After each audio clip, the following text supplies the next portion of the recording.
you said the change in tanks would significantly expedite the timeline.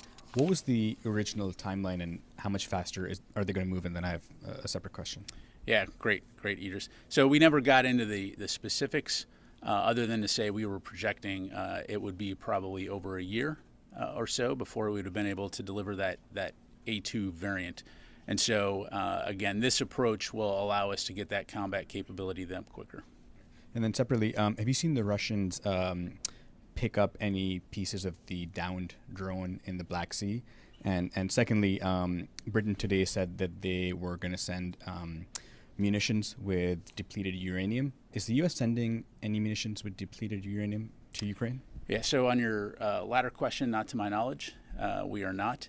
As far as the Russians go and the MQ-9, again, we had seen press reports that they may have picked up some surface debris. We can't corroborate those reports.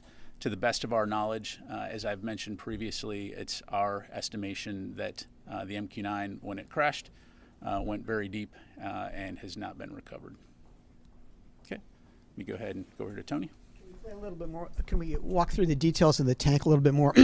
These are not M1A1s from U.S. stocks. My understanding is these are refurbished hulls that will become M1A1 SA models. Is that accurate? So my understanding, Tony, is that these will be excess hulls in our inventory that we will refurbish, refit through a combination of USAI and security assistance packages in order to make them combat ready. These will be refurbished in Lima, Ohio at the Army's tank plant, as far as you know? Yeah, I'm not going to get into the specifics of where they will be refurbished, but yeah, I'll just leave it at that. One more. How much money roughly will General Dynamics get from USIA funds to refurbish the hulls?